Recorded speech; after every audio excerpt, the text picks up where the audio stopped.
everyone, welcome back to my channel. I hope you all are doing well. We all know about the travel ban between India and Australia and how difficult it is to travel in between these countries. But recently I did manage to fly out of Australia to India and I got back again to Australia now. So I thought I'll make a quick video explaining the entire process as to how I booked my flight tickets, how I applied for my travel exemption, the flight route that I took, and also talk about the expenses and obviously the quarantine experience. So I'm going to split this video into small different parts to talk about each in detail. But today's video, I will just talk about the flight route that I took and the expenses involved in my flight ticket, and also talk about the travel agent through whom I booked my flights, because there are a lot of scammers out there, so you got to be very careful. I have linked below my travel agent's detail, and he's really genuine, and this is not sponsored at all. I wish it was, but it isn't. So yeah, please reach out to him if you want to book your flights. So without wasting much time, let's get started.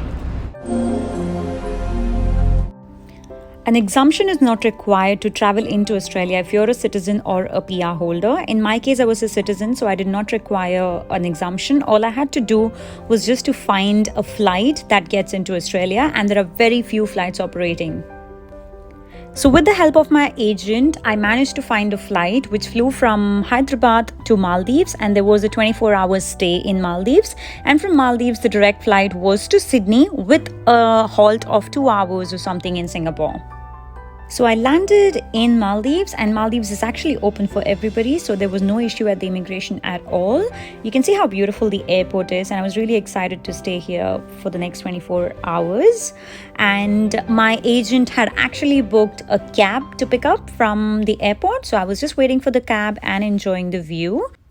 So the hotel was almost 20 minutes away from the airport, so this is the room that I got. It was pretty decent and had great view.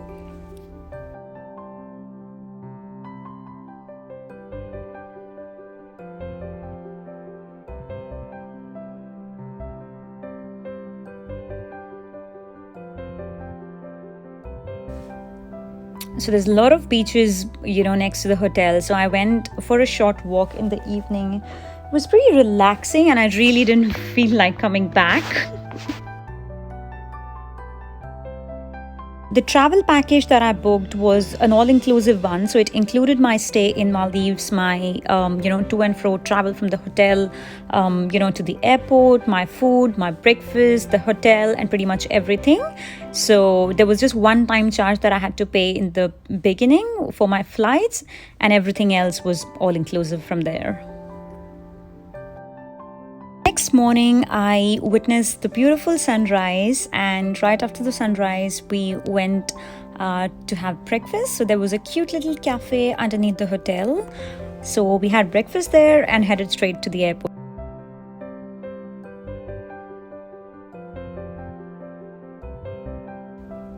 We showed the travel declaration at the Maldives airport and reached Singapore.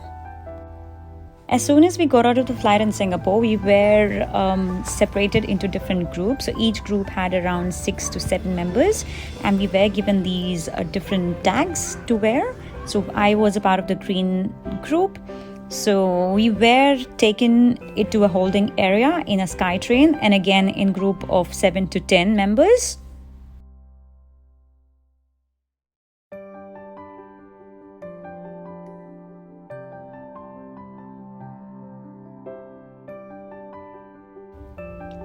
So here we are getting sent to the holding area, and the airport didn't seem the way it usually is. Like, I've never seen Singapore airport so quiet, and for obvious reasons, shopping and things was not allowed.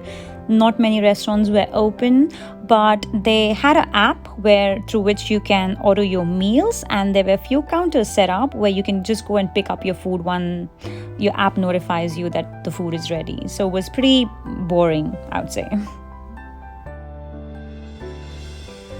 After some time, a crew member from Singapore Airlines walked straight to us, split us again in group of 8, and guided us to the gates.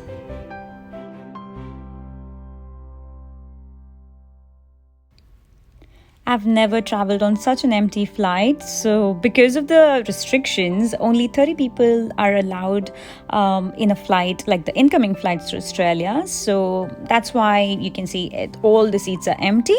But in a way, it was good because it was a comfortable flight. So, that's all for today's video. I'll see you soon in the next one. I will be uploading another video about how I applied for my exemption, like the step-by-step process as to how you can apply for your R1 exemption. So stay tuned for that, and please subscribe if you don't want to miss out.